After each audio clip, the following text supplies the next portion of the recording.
O seu canal Rede Previdência passa a apresentar o programa Ao Vivo, Doutor. Olá, senhoras e senhores telespectadores, sejam bem-vindos ao seu canal Rede Previdência. Se você ainda não é inscrito, peço que se inscreva.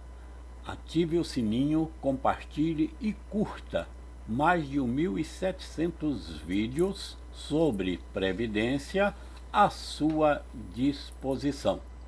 Sob a direção geral do Dr. Ricardo Souza e trabalhos técnicos de Ícaro Moreira e Rosa Araújo, o programa Ao Vivo Doutor de hoje debate PPP e aposentadoria especial na prática, com a doutora Adriane Bramante e com o doutor Krishnamurti, dois craques sobre essa matéria.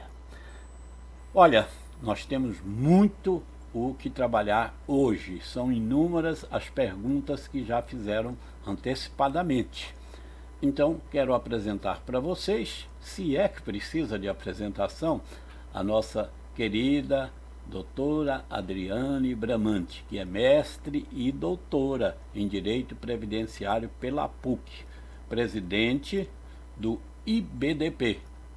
É presidente também da Comissão de Direito Previdenciário da OAB São Paulo, coordenadora e professora de diversos cursos de pós-graduação e tantas outras ações que constam na atividade dela diária. Eu não sei, a doutora Adriane Bramante, eu poderia chamar a Mulher Maravilha por fazer tanto milagre, por estar em tantos lugares ao mesmo tempo e estar sempre com o cabelo penteado e sorridente. Não é verdade, doutora Adriane?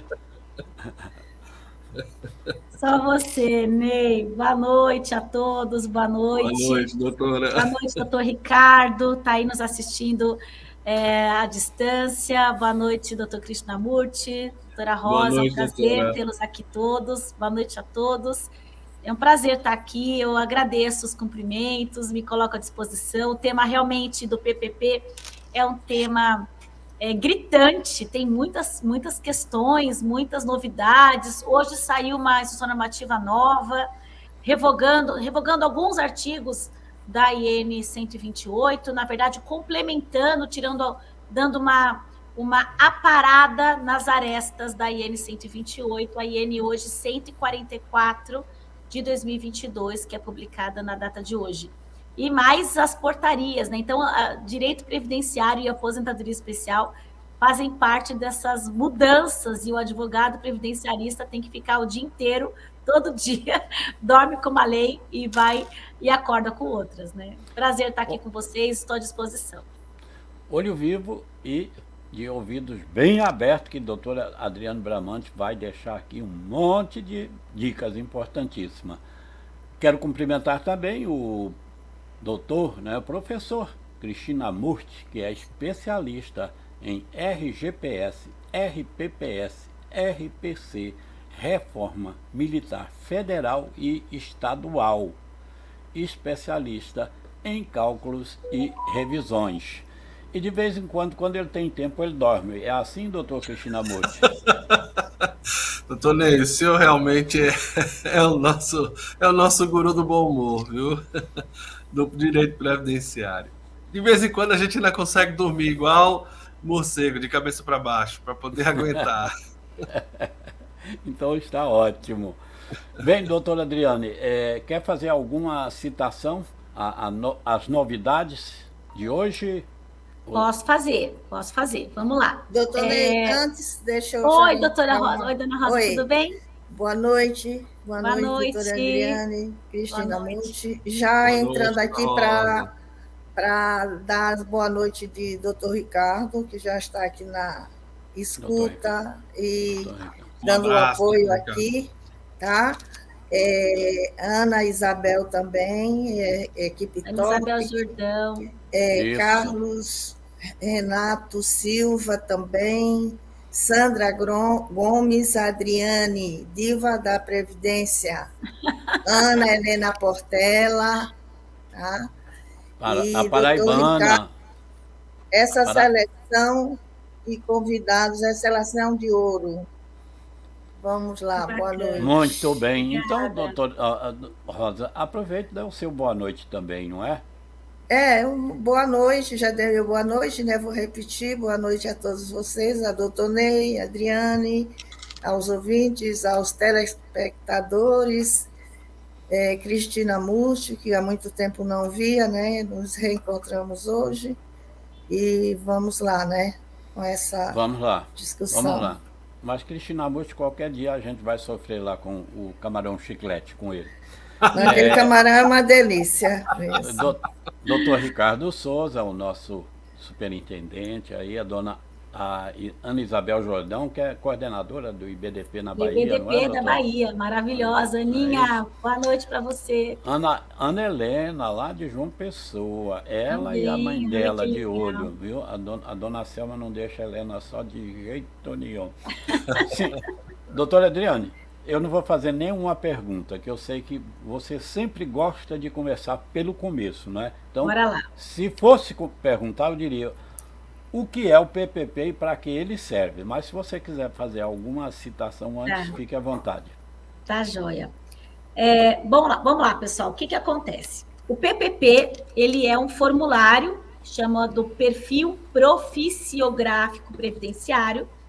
Antes de 2004, o formulário era diferente, ele era o DSS 8030, o DIRBEM 8030, o SB 40, e a partir de janeiro de 2004, passa a valer para comprovação de tempo especial, não só para comprovação de tempo especial, mas o PPP também serve para comprovar exercício habitual para benefício por incapacidade, ele serve para anexo de causalidade, para benefício acidentário. Então, ele não é só para aposentadoria especial ou conversão de tempo especial em comum. Ele tem a possibilidade de ser utilizado para outros benefícios. Então, esse perfil ele é preenchido a partir de janeiro de 2004, com base no LTCAT, que é o Laudo Técnico de Condições Ambientais do Trabalho, e ele tinha, quando ele foi instituído lá em 2004, depois as INs que vieram seguindo, trazendo o mesmo formulário,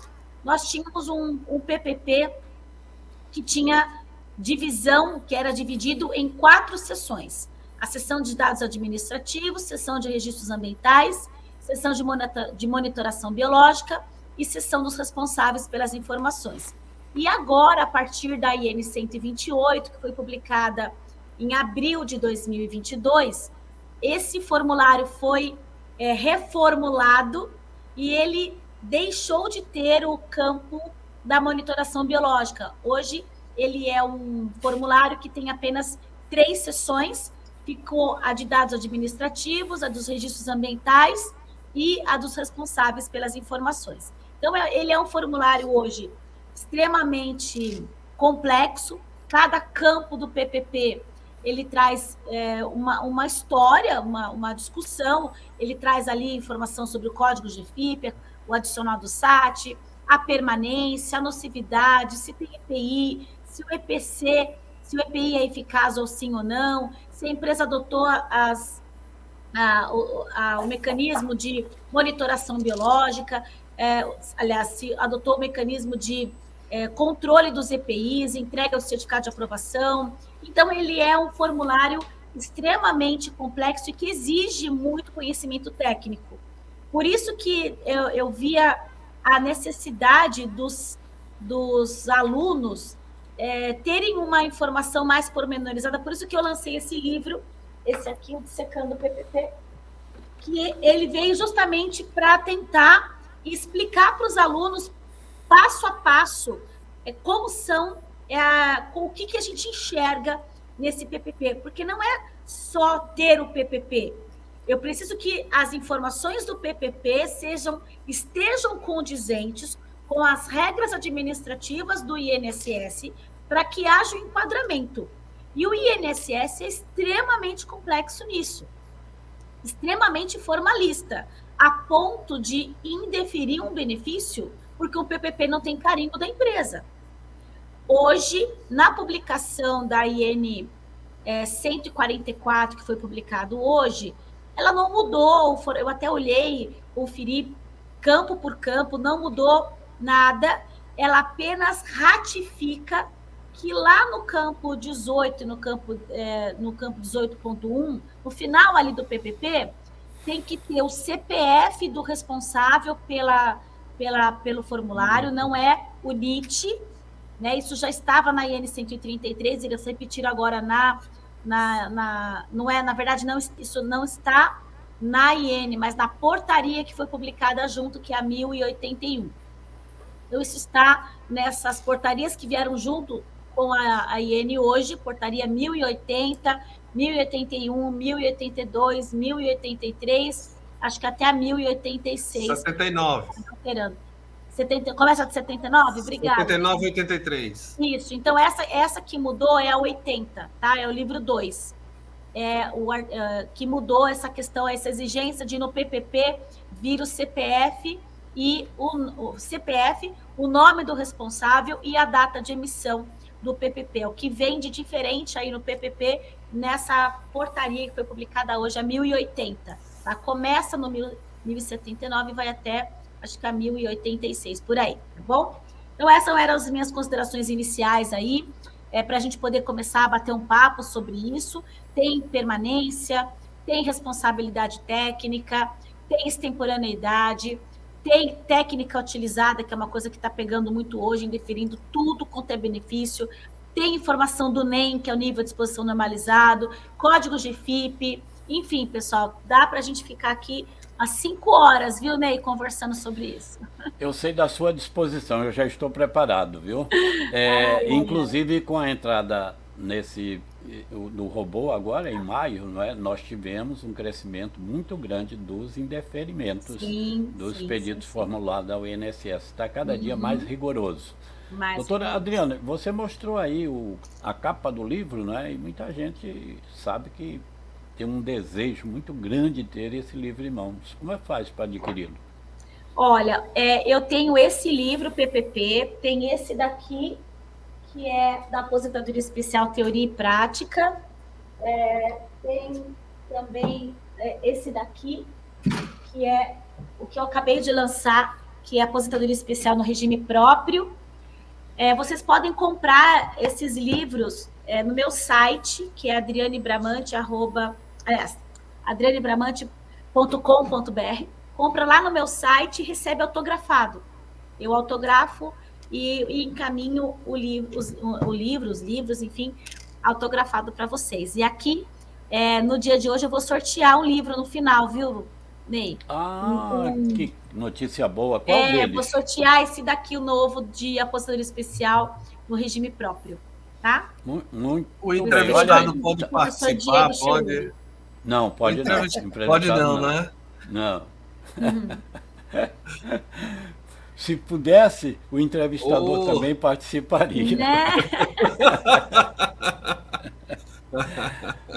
Doutor Krishnamurti, no momento, né, o que talvez mais se fala é justamente na famosa revisão da vida toda, né? Neste programa aqui nós temos tanto colegas, não é, de profissão, como também temos pessoas leigas. E ouvi muitas perguntas. Por exemplo, a aposentadoria especial, é possível também fazer a revisão dela, já que hoje estamos falando de PPP e a aposentadoria especial? Vamos lá. Então, a regra é o seguinte, eu até fiz um encontro com alguns amigos que seguem na minha mentoria profissional e que a gente tratou dessas pequenas evidências que vão aparecendo, né, sobre possíveis revisões. Agora, com a aceitação da revisão, né, por força do Supremo e toda a mística que se cria quando surge uma nova revisão, aí todo mundo acha que cabe tudo, que pode tudo, a gente fica bastante preocupado, porque até em off eu estava conversando com o senhor, né, sobre que já começou a correr já os golpistas. O mudo. Deu uma cortada aí, Krishnamurti. Realmente, ele estava falando sobre o golpismo que está aparecendo. Realmente, demais, viu, Ney? já alguns clientes já apareceram porque receberam cartas, e na carta vem dizendo até que a pessoa tem direito a 32 mil de atrasados. Imagina. Nem calculou, como é que pode saber? Tem que calcular, a gente nem conseguiu calcular ainda, o pessoal já calculou, já soube, já...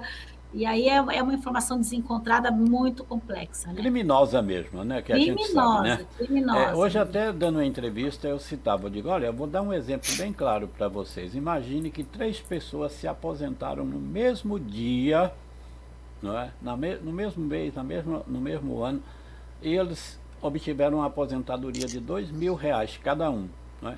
É muito comum que eles leigam, cheguem e dizem, não, doutor, aqui o que der para ele dá para mim também, porque nós ganhamos o mesmo valor. Mas o profissional sabe que não é assim, não é? Porque cada um tem um histórico, e é o histórico que vai revelar se aquela pessoa tem direito à revisão ou não, né? E até é bom dizer, não é? Tem determinados casos que não há acréscimo, e sim poderia haver uma redução. E tem casos que vai aumentar aí R$50, mas tem casos que pode até quintuplicar o valor, mas sem efetuar cálculos, nada feito. Voltou o som? Estou aqui, estou ouvindo vocês, Você começou a falar no golpe, eu aproveitei e emendei. Pois é, não, ótimo. Cortou o seu som, desculpe. Super pertinente o que o senhor falou. E então, a dúvida das pessoas pode ser qualquer aposentadoria, pode ter a revisão da vida toda, e a aposentadoria especial também pode ter a revisão da vida toda? Pois é, doutor Ney, eu tenho minhas ressalvas sobre a aplicação de espécies de benefícios acerca de revisões, né? A gente tem que ter bastante cuidado. O senhor falou aí sobre melhoras ou pioras. Primeiro detalhe que eu tenho que falar, que eu acredito que muita gente esqueceu, que o Supremo, quando delimitou a ideia de revisão da vida toda, de alcance integral, de períodos pré-julho de 94, ela esqueceu que a lei que estava em vigor, ela tinha um limitador, né, contributivo de montagem de PBC, que na verdade era o que estava lá na lei de benefícios originária de 36 a 48 competências para serem estipuladas, né, do PBC para a construção da renda, né, daquele segurado. E aí, quando ele fala de ampliação, de retroagir e sair para um período pré-julho de 94, para mim, no meu entendimento, há um choque. Eu até conversei isso com o Emerson na nossa entrevista, conversei com o Dr. Ederson, quando a gente também deu entrevista aqui, e isso, para mim, ainda ficou meio nebuloso. Mas o Supremo definiu, não há mais discutir agora, talvez em outra circunstância venha se aventar essa possibilidade. Mas o que interessa é que favoreceu os segurados, e a ideia é que isso seja direcionado para a proteção da Seguridade Social como um todo, né? Ou seja, o trabalhador em geral pagou, ele tem direito, a legislação tinha uma regra, a regra tem que ser aplicada. Então, a utilização de benefícios para definir se cabe ou não cabe é um tanto quanto complicado, porque o que acontece? Nós estamos falando de rendas que tiveram pós-julho de 94, possivelmente o ingresso delas no que eles chamam de mínimo divisor. Tá? Então, se você tem uma medição de PBC que chega a um potencial de 60% do que seria, né, que é o famoso mínimo divisor, que agora está em 108, né, pela a nova regra da IN, né, nós entendemos que aquilo ali culmina justamente numa possibilidade de redução drástica, tanto que acaba todo mundo em salário mínimo. E aí a regra de transição, que seria mais gravosa do que a regra permanente, ela teve que ser decomposta para que a pessoa pudesse buscar. Então, se eu imaginar que um trabalhador até julho de 94, ou até posterior a julho de 94, na condição de aposentadoria especial, tivesse 100% da sua renda e gerasse esse prejuízo com o mínimo divisor, tudo bem, eu entendo que seria possível. Em tese, seria possível, desde que você fizesse o cálculo para ver, né, se ele tinha condições e que os valores pretéritos estavam equivalentes para poder entregar. Agora, isso daí não significa que para todo mundo, tá? Então a gente tem que ter um cuidado muito grande, e é uma das coisas que eu oriento para os meus alunos, para que faça primeiro uma avaliação, porque as pessoas esquecem que 10 mil cruzados não é R$1 milhão em 2022, tá? Então eu tenho um processo de de fazer a evolução da moeda, trazer a moeda da época, eu tenho que fazer uma avaliação de limite de teto de previdência, limite dos salários mínimos vigentes, para trazer para 2022, para compor um novo PBC com a inclusão desses períodos. Então, a gente tem que ter muito cuidado. Essa coisa é muito delicada para você avaliar. Então, não dá para você dizer assim, fulano tem ou não tem, sem fazer o cálculo. Eu tenho muito cuidado com isso, tenho orientado muito a ter cuidado. Então, em tese, eu acredito que sim, dependendo do caso concreto, das condições que se estejam inserido aquele trabalhador. Porque, em regra, o trabalhador especial, normalmente, independente da sua renda, ele já tem uma vantagem em função da questão do tempo de contribuição e, consequentemente, da possibilidade de renda em 100%. Coisa que não acontece com o trabalhador geral em outras espécies de benefícios, que tem aplicação de coeficientes distintos. Por exemplo, aposentadoria por idade anterior, 70% que era base, né? Aqueles que tinham, né, a regra mínima, a carência mínima dos 15 anos. Então, esse trabalhador, com certeza, teria um viés aprimorado, ou a próprio tempo contributivo, que tem o fator previdenciário posteriormente, né, aplicado e tal. Então, nesses casos, há uma evidência gritante da possibilidade, dependendo dos cálculos, para poder validar ou não a revisão, essas espécies têm mais predominância. Agora, a especial, a gente tem que ter cautela, porque possa ser que aconteça de ter um trabalhador que tem uma renda alta e que tenha usado valores que eram valores de competências anteriores a julho de 94, que também eram altos, que acontece muito nas revisões de reajustamento. A gente pega muita gente que era da época das revisões aplicadas de reajustamento, que se aposentaram de especial, mas que não tiveram os reajustamentos naturais que ocorreram pós, né, 94, pós, né, 91, enfim, e que deveria acontecer em função da determinação constitucional. Mas nós vamos cair naquele conselho, né, que é sempre o inicial, né? Há possibilidade de fazer revisão de aposentadoria especial? Há possibilidade. Sim. Mas tanto pode ser especial, como por tempo de contribuição, como por idade, por invalidez, seja qualquer uma delas. Qualquer benefício que tenha sido aplicada a regra de transição. Tem a regra, exato. Pela regra permanente, é isso. Pensão por morte. Também, oriunda de uma aposentadoria, aplicada tudo é possível, se ainda não estiver decaído o direito, depois de se efetuar os cálculos, como eu já até tinha dito aqui, naquele pequeno comentário que eu fiz. Tem casos que reduz, não é? Pois é.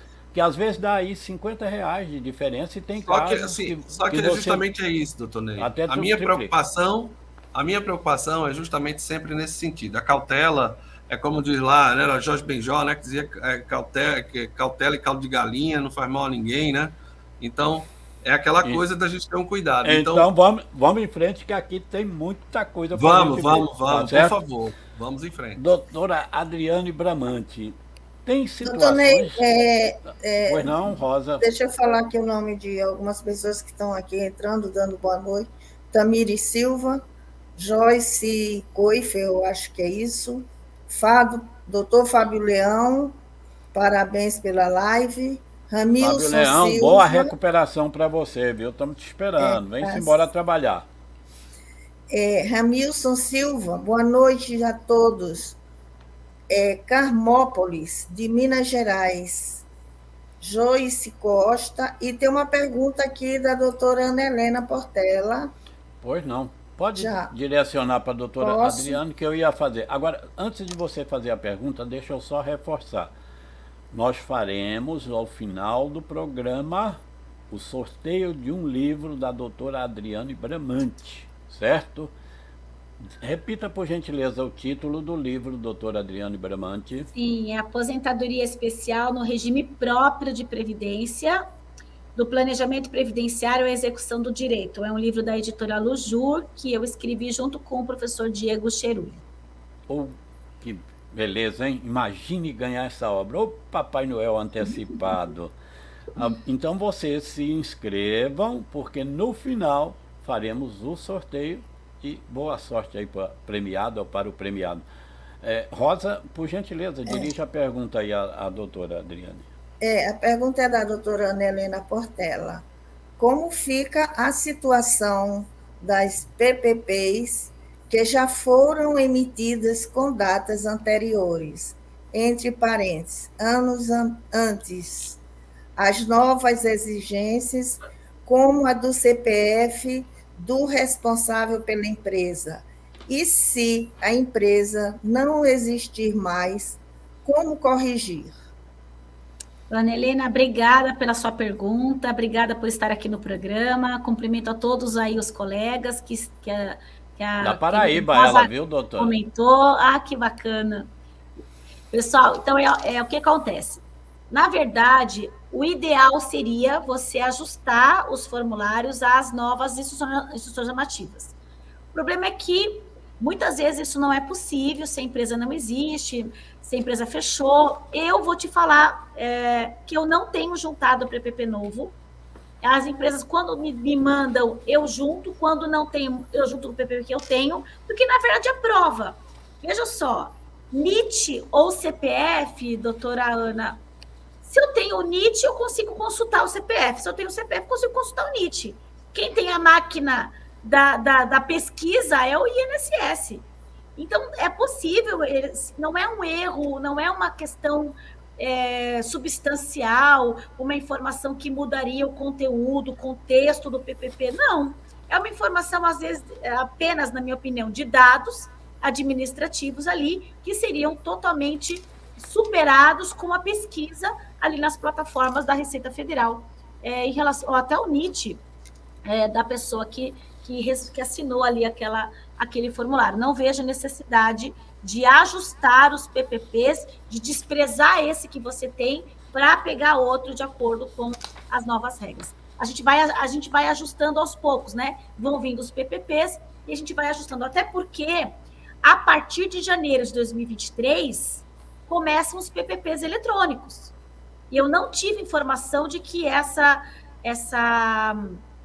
nova plataforma de PPP eletrônico seria adiada. Eu até estive com o presidente do INSS há uns 15 dias atrás e perguntei isso para ele, disse que não tem previsão de alterar.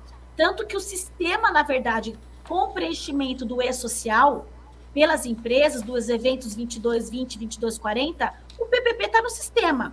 É só uma questão de ajustar o perfil para que ele seja disponibilizado na plataforma do meu INSS e que o segurado terá acesso a este PPP na forma eletrônica. Ou seja, até dezembro de 2022, o segurado terá o PPP papel. A partir de janeiro de 2023, os períodos de trabalho exercidos a partir de janeiro, o perfil estará no sistema. Então, nós temos aí 2 times de PPPs de formatos diferentes, um físico e outro eletrônico. Então, acredito que isso seja sanado também com essa questão. Tá bom, doutora Ana? Muito bem. O doutor Krishnamurti, a IN 128 trouxe alterações no PPP? Trouxe sim, como a doutora Adriane falou, né? Trouxe algumas situações interessantes que a gente tem que começar a olhar lá, né? Você tem aí, por exemplo, como ela falou, essa questão da retirada do NIT, né? E agora do CPF, mas efeito prático, até por causa do banco de dados do e-social, o cruzamento de informações vai ser praticamente limado essa tendência, né? Acho que algumas questões mais técnicas é que foram mais dispostas, né? Você pega lá nas alterações aí do significativo, você pega lá do próprio identificação do artigo 293, inciso 1º, a linha B, que tem dentro da instrução 141, né? E traz a questão de contagem, né? Com nova redação, que vai falar sobre efeitos de decreto anterior, que é a questão do calor, né? IBTU-G de 28 graus, que era na redação antiga, aqui na nova redação eles fazem um esmiuçado cronológico, coisa habitual do INSS. Ele pega na instrução normativa, ele gosta de decantar o negócio, né? Então ele pega cronologicamente os eventos, até por causa do Lex Tempus Regis Actum, né? Então eles trazem essas modificações bem discriminadas, né? A gente também tem aí nova redação, né, acerca dessas questões de uso da NHO 01, né, da NHO 06, né, da Fundacentro, né, tolerância, utilização de algumas interpretações. A gente tem bastante coisa. O que vai haver de necessidade é o seguinte, é a atualização do previdenciarista com base na área que ele atua. Então, se ele for atuar especificamente na atividade especial, na questão de aposentadorias especiais, ele tem algumas coisas que ele vai trabalhar, vai construir, e que vai ter que, de certa forma, algumas são contrárias à interpretação jurisprudencial, né? E que a gente vai ter que corrigir, né? Porque instrução normativa e portaria não tem força de lei, tem força de lei dentro do INSS, mas fora dela nós vamos ter que amarrar, corrigir, rever, né? Como a doutora Adriane já faz isso aí há alguns anos, né? Uma longa estrada de correção, e a gente está na torcida que isso seja feito, né? Porque não dá para aceitar mudanças unilaterais apenas. E bota força nisso, viu? Não tenha dúvida, não tenha dúvida. Eu sempre brincava aqui que eu chamava ela da nossa papisa, né? Doutora Adriane, com relação a PPP na aposentadoria especial em regime próprio. Essa é uma pergunta ótima, Ney. Na verdade, a gente tem a necessidade da mesma prova do regime geral no regime próprio. Cada regime acaba ajustando de um jeito de acordo com o seu regime, né? Aqui em São Paulo, por exemplo, no SPPrev não é o PPP, eles fazem um formulário, uma declaração de tempo de serviço especial, diferente do padrão PPP do regime geral. Mas, em linhas gerais, a maioria dos regimes próprios tem adotado o PPP. Tem municípios que não fazem, porque não tem LTCAT, não tem no seu quadro funcional um engenheiro de segurança ou médico do trabalho. Mesmo assim, eles são obrigados a fazer o PPP. Assim como o regime geral tem a IN 128, o regime próprio tem a portaria do Ministério do Trabalho 1467 de 2022, que regulamenta a aposentadoria, inclusive especial, dos servidores públicos, para aqueles que tiveram reforma e para aqueles que não tiveram reforma. Anexo 3 para quem teve reforma e anexo 4 para quem não teve reforma. E é importante a gente lembrar o seguinte, olha só, aquele município que ainda não reformou, que está ainda com a regra antiga, que não teve reforma depois da emenda 103, ele mantém aos servidores a aposentadoria especial pela regra antiga, 25 anos, sem idade mínima, sem pedágio, sem ponto, sem nada. E ainda com o tema 942 julgado pelo STF, ele ainda pode converter o tempo, se aposentar pela emenda 47, 41 de 2003 ou 47 de 2005, quando o artigo 6º, ou terceiro e sexto dessas emendas, ele pode aumentar o tempo de contribuição, e aí a idade pode ser menor, ele aumenta o tempo, isso para quem ingressou antes de 98. Tem várias regrinhas, né? Mas tem muita possibilidade, existe um nicho aí, doutor Ney, de aposentadoria do regime próprio. A gente está falando aí de cidades, o Krishnamurti, ele é de Maceió, de Alagoas, né? O Ney de Recife, a gente está falando de cidades do Nordeste, e tem vários municípios de servidores que têm regime próprio e que podem se aposentar efetivamente como aposentadoria especial, e aí vai aplicar a súmula vinculante 33 do Supremo Tribunal Federal. E gente, olha só que interessante, enquanto o regime geral, que tinha especial desde 60, não tem mais, a não ser que ele complete 60 anos de idade ou a pontuação, aqueles servidores públicos que não tinham especial são os únicos que ainda agora passam a ter, completando os 25 anos de tempo especial, sem idade, sem pedágio e sem as mudanças trazidas pela emenda 103. Claro, em seus municípios que ainda não reformaram. Os que reformaram, aí tem que analisar a regra de cada um. Então, é muito interessante. E o PPP é um documento que vai ser exigido, né, em todas essas aposentadorias, com base no laudo, né? Claro, sempre com base em LTCAT. Esses estão premiados, né? Porque terão muito mais facilidade, né, de obter, de chegar lá na... Sim. Doutor Neja, tem uma pergunta aqui sobre PPP. Pois não.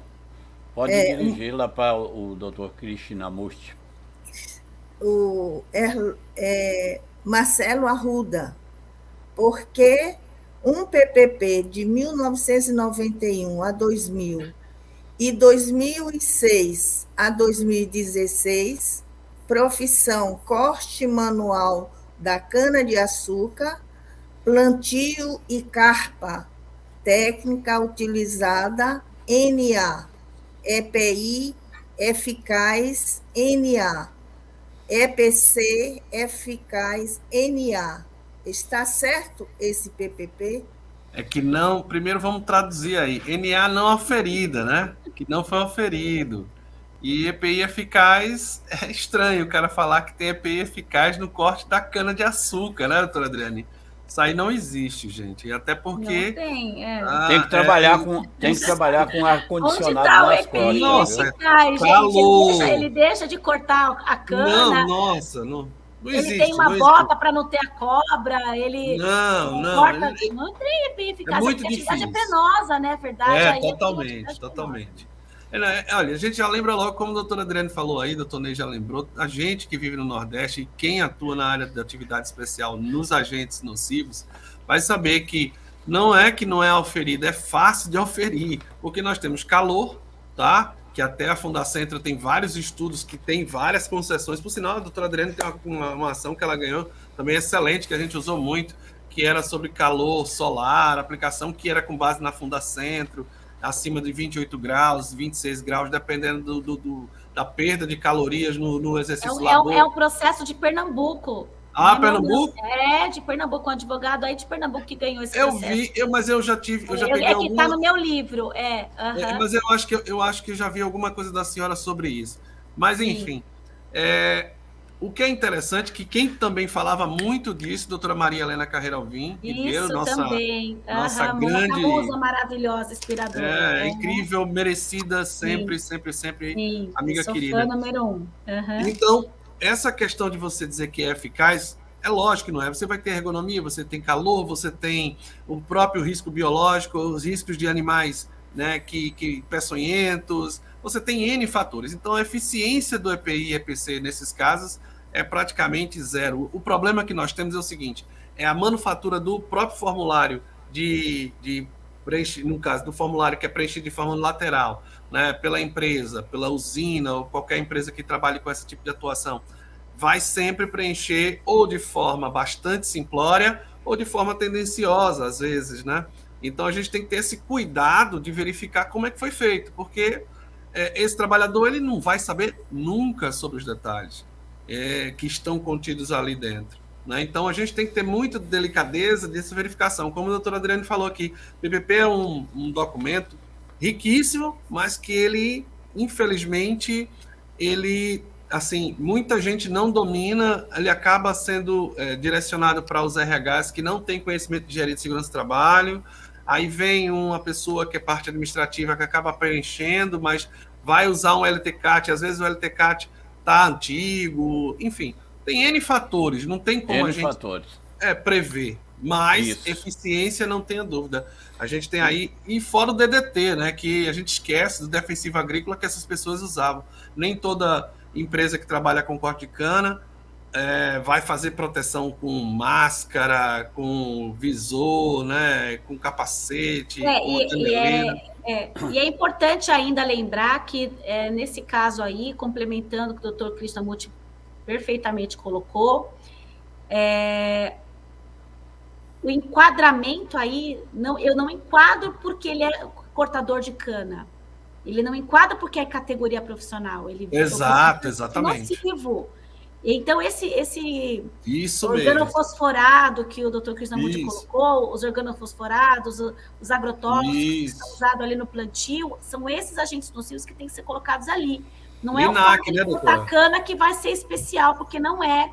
Não é essa atividade penosa, dá para discutir penosidade, mas o ideal, na verdade, o melhor seria colocar os agentes químicos, físicos ou biológicos da atividade para que pudesse ser enquadrado. E tudo vai depender do LTCAT, né? Então tem que analisar todo o contexto para saber se é especial ou não. Esse é o grande dilema. Fazendo um paralelo aí, né, na linguagem lá dos que atuam no direito penal, né, aí de quando puxa, né, para ver os crimes já cometidos por aquela pessoa, sai aquela, né, tira assim, atravessam a sala. Aí eles chamam de capivara, né? Olha, Cristina Most e doutora Adriana Bramante fizeram a capivara de agentes nocivos e penosos que prejudicam o trabalhador da cana. E aí eu vou perguntar à doutora Adriane, e como impugnar um PPP, doutora Adriane? Essa é a pergunta de $1 milhão. Na verdade, olha só, o PPP ele não é um documento primário, ele é um documento que deve ser preenchido com base no LTCAT. Né? O laudo só foi exigido, vale lembrar, a partir da medida provisória 1523, de 13 de outubro de 96. Antes disso, ele era exigido, mas só para ruído. Tá? Então, quando eu tenho um PPP ruim, o ideal seria eu pedir para a empresa primeiro o laudo, para eu saber se a empresa preencheu de acordo com o laudo ou não. O problema é que as empresas, na lei previdenciária, as empresas não querem fornecer o laudo para o trabalhador, porque a lei fala que ele deve ter o PPP. A empresa tem que preencher o PPP e não o LTCAT, né? Não tem que entregar. E aí gera uma confusão, porque o segurado não tem acesso ao laudo, só o PPP não retrata as reais condições de trabalho dele, ele acaba ficando com aquele documento que acaba não reconhecendo, não tendo reconhecido o seu tempo especial. Então, ele pode ingressar com uma ação trabalhista ou pode ingressar com uma ação previdenciária, mas a maioria dos magistrados entendem que, por se tratar de questão de reclamante e reclamada, acabam não aceitando a elaboração do laudo numa ação previdenciária. Então, é assim, depende muito do que é que qual é o problema do PPP. Por exemplo, se o problema é a técnica utilizada, eu não entraria com uma ação trabalhista. Se o problema é o PPP que não traduz as condições de trabalho, por exemplo, se eu tenho um PPP de motorista de ônibus, que eu tenho ali só o ruído ruim, que não vai enquadrar, a empresa foi omissa em não colocar vibração, e não colocar alguns calor, economia, calor, motor, né? Exatamente. Então, eu precisaria de entrar com uma ação trabalhista ou aproveitar as ações trabalhistas dos meus colegas que já ingressaram com ação contra aquela empresa, porque aí não precisa fazer tudo de novo. Eu pego prova emprestada daqueles laudos, inclusive o INSS aceita isso. Anotem aí, artigo 277 da IN 128 de 2022, o INSS aceita o laudo pericial de ação trabalhista, ainda que o segurado não seja o reclamante. Veja, o próprio INSS cita prova emprestada nesse caso. É o laudo paradigma, né, doutor? É um laudo paradigma. Então, nesse caso, eu vou precisar impugnar o PPP, na verdade, dentro da própria ação previdenciária, porque eu já tenho as provas documentais, já tenho as provas técnicas, apresento isso na Justiça. Gente, na Justiça Federal, prova de aposentadoria especial não entra em equação no JEF. Juizado especial, a prova, ele tem um rito processual diferente da justiça comum. E ali há uma dificuldade da instrução probatória, por causa do rito dos juizados especiais federais. E, por se tratar de uma causa complexa, eu entendo que teria que ingressar com processo na Justiça Federal. Nesse caso, teria que ingressar com todo o pedido administrativo, juntar todas as provas, o INSS vai negar, entra com recurso administrativo, deixa rodar o recurso até o valor da causa ser superior à alçada do juizado, para você poder ingressar com a ação na Justiça Federal. Se você entrar com a ação no juizado, corre o risco de perder, porque o juizado não vai realizar a prova técnica, muitas vezes, que é necessário. Doutora Adriane, o que a senhora acha também da ideia de trabalhar o processo administrativo até o CRPS? Não acha que é interessante? Eu sempre faço isso, Krishnamurti, sempre. Aqui o meu escritório é CRPS até o fim. Eu me lembro que a gente tinha conversado isso há muito tempo. Isso, e o que eu não ganhar no CRPS, Se por acaso não der certo, aí eu brigo pelos períodos controversos. Perfeito. Porque aquilo que eu já ganhei, eu nem peço de novo para a Justiça homologar, porque já está reconhecido. Finjo ali, peço que a Justiça apenas inclua aqueles períodos já reconhecidos e incontroversos no CRPS, na via administrativa, na via judicial, para poder ter o enquadramento do tempo especial. Essa, na verdade, é uma estratégia. Ótima estratégia. É importante isso que o Krishnamurti coloca, porque a gente tem que agir estrategicamente. Perfeito. Processualmente de forma estratégica. Porque se você pegar os seus documentos ali de qualquer jeito... Jogar tudo na justiça. E depois entrar na justiça, você vai ter julgamento sem mérito, porque não juntou todas as provas. Tem um monte de tema afetado hoje no STJ, tema 1090 que fala DPI, 1124 que fala de documento novo. Tem um monte de coisa, um monte de problema na justiça, no juizado. Então, tema 317, que acabou de afetar agora, na última sessão da TNU. Então, pessoal, a minha sugestão... Esse tema 317, doutora Adriane, vamos agora à doutora Adriane, futuróloga. Né? Qual é a sua ideia sobre ele? Na verdade, só para explicar, Ney, o tema 317 ele vem complementar o tema 174.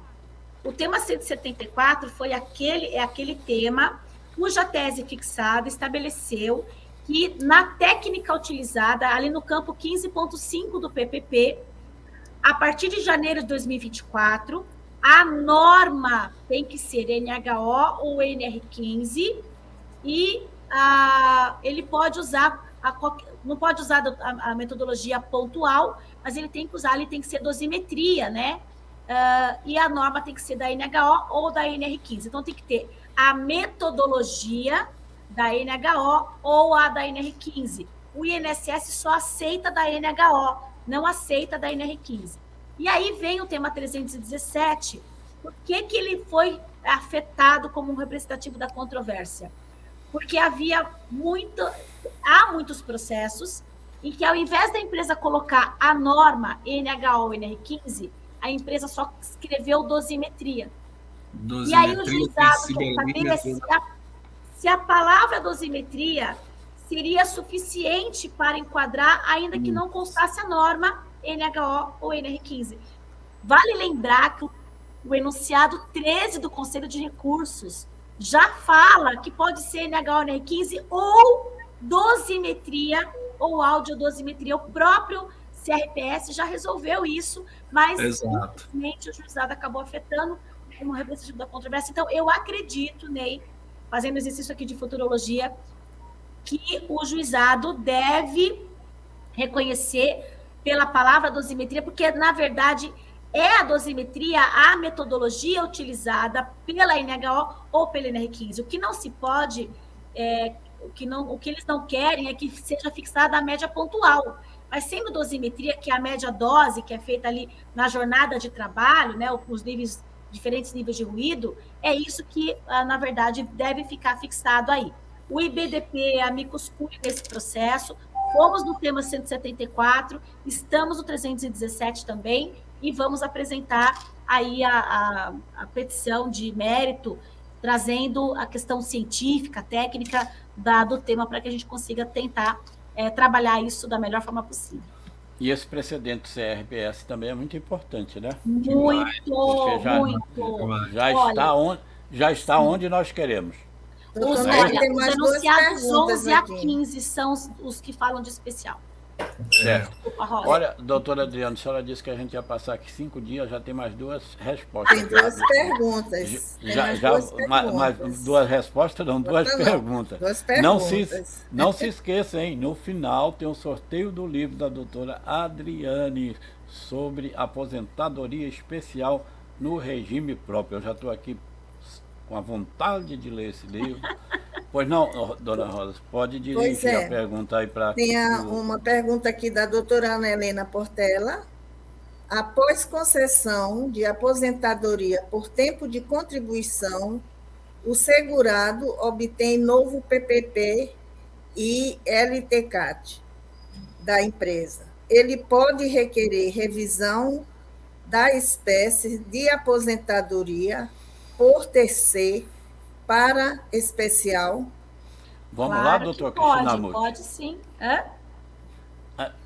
Pode, Sou eu? Desculpa. Não, é doutora Adriane, né? Doutora Adriane quer falar. Tanto faz, fique à vontade. Fiquem à vontade. Primeiro as damas, eu estou aqui ouvindo. Eu só posso fazer uma introduçãozinha. É só lembrar lá, súmula 50. Súmula 50 com conflito com o tema 975 do STJ. Para já jogar a batata para a doutora Adriane aí. Não, na verdade pode. A gente tem aí a possibilidade de fazer a revisão, sim, da aposentadoria por tempo de contribuição. Claro, tem que observar a decadência, né, se não passou de 10 anos. Tem que observar se o PPP já foi incluído no requerimento administrativo. Se não é coisa julgada. Esse PPP, ou se ele é um documento totalmente novo, porque aí a gente tem a questão do documento novo, tem que passar pelo crivo administrativo primeiro, para depois entrar com a ação judicial. Você não pode entrar com a ação judicial, juntar um PPP que não foi apresentado na via administrativa. Então, tem que fazer o requerimento primeiro. Então, tem que analisar, mas é possível sim, estando dentro dessas conformidades, né? E toma cuidado. Eu iria para o administrativo, para o Conselho de Recursos, porque o STJ tem um tema hoje afetado como repetitivo, que é o 1124, que não está julgado ainda, que trata da questão do documento novo apresentado apenas na Justiça e não na via administrativa, né? Por isso que tem que prestar atenção nisso. Só para fazer uma adendo, viu, Krishnamurti, mas nós temos precedentes já aí, né, dos justamente, né, sobre essa matéria permitindo justamente isso que eu ia falar agora. Nós temos uma interpretação maravilhosa. Eu tenho uma tese do TRF1 que vingou no TRF1 em uma ação nossa de aposentadoria especial, onde a gente não apresentou o PPP no âmbito administrativo e fundamentamos a desnecessidade por obrigação de fiscalização da empresa, porque era óbvio, né, no caso, né, do INSS ter que coibir ou de levantar, aferir a condição especial por força de GFIP 04, né?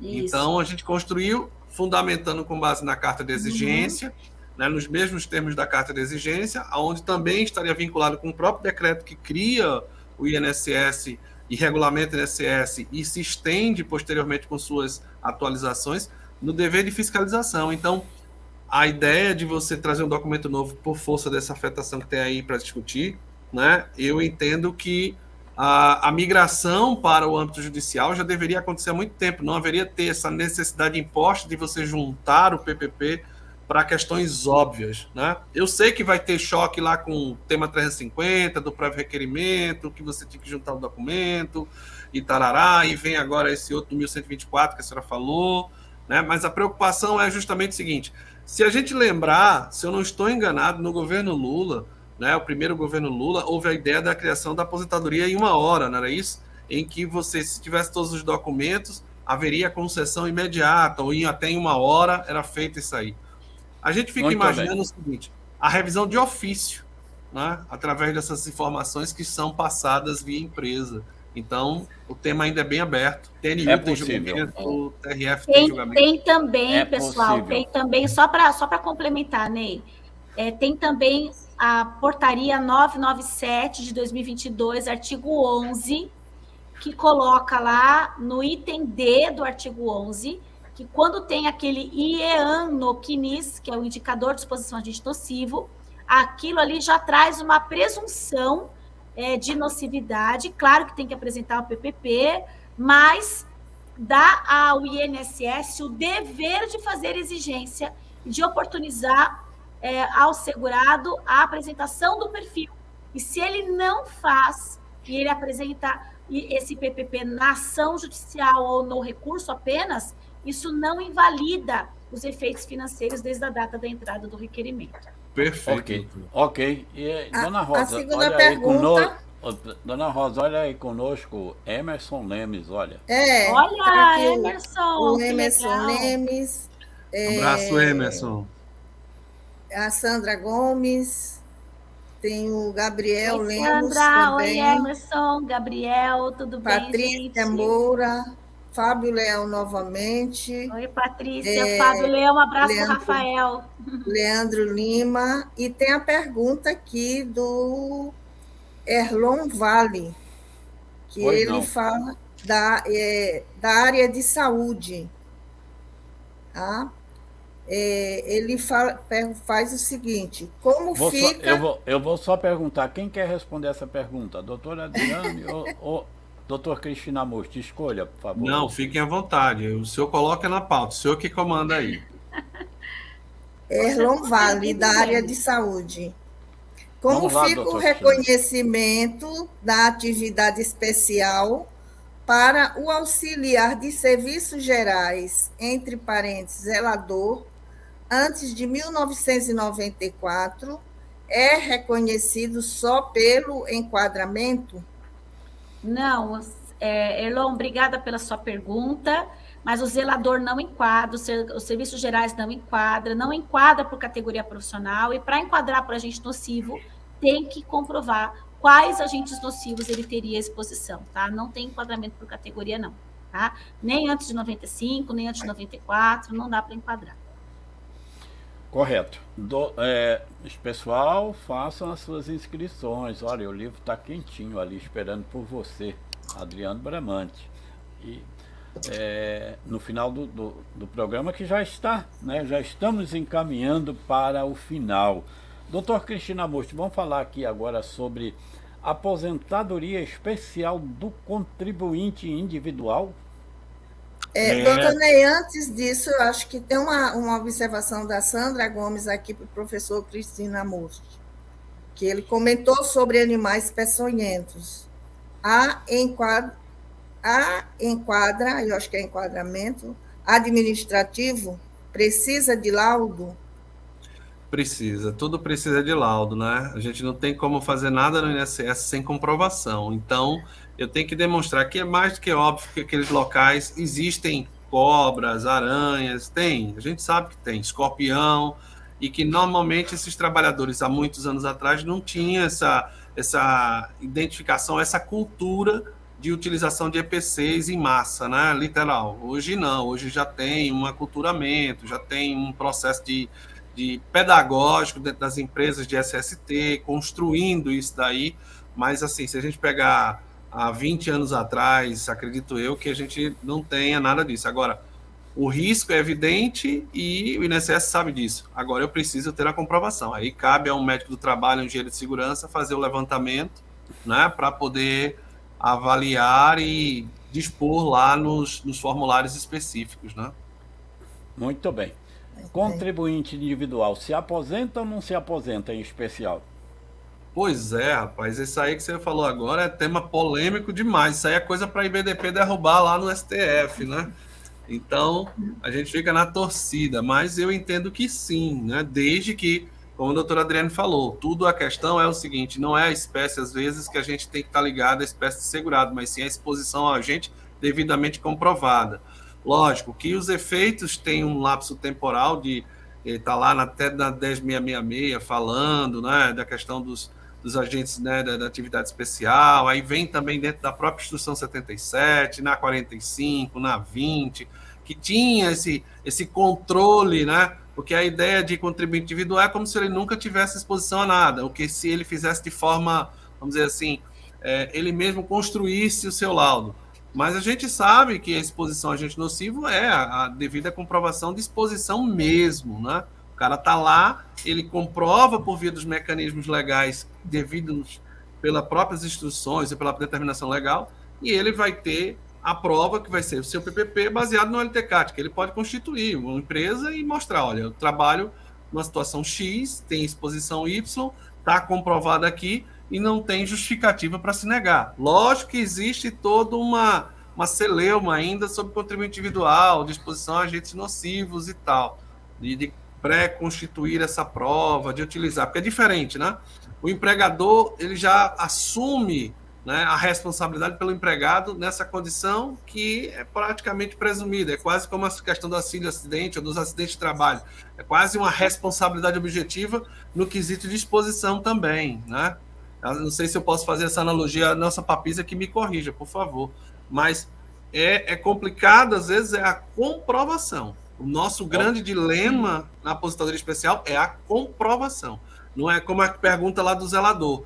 Se o cara está lá, não existe realmente, como a doutora Adriana falou. Agora, se ele provar que ele estava ligado a um produto que está inserido no LINAC, lá no item de carcinogênicos, que a exposição àquele agente nocivo era diária, era habitual, era permanente, então, tudo ok. Né? Até mesmo nessa questão, tem lá no processo piloto da súmula da TNU, que usa a categoria profissional que usa o reconhecimento de especialidade para aquele que faz atividade de zelador em ambientes hospitalares, ele não usa a premissa do ambiente hospitalar no caso piloto, ele usa a premissa de exposição ao agente ao qual aquela pessoa estava exposta. Né? Então, abre-se um leque de debates. O problema é que os núcleos das diretorias do INSS são muito fechadas, né?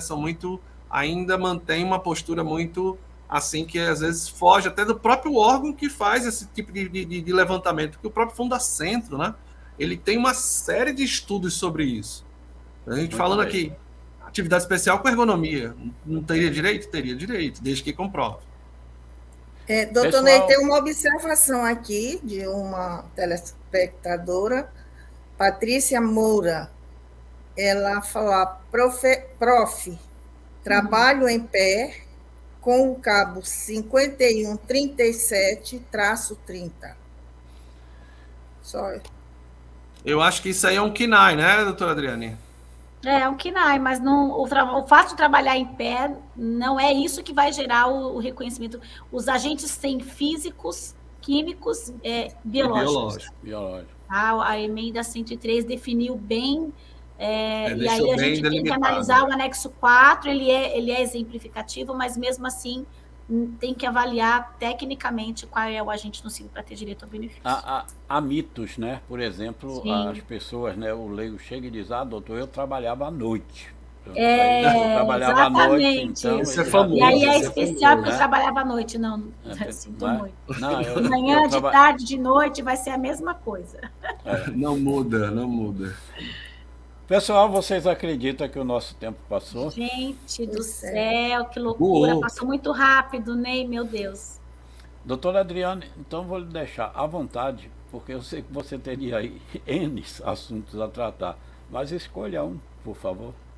Que eu não tenha lhe perguntado e que você acha que não posso... Não, esse eu não posso deixar de falar.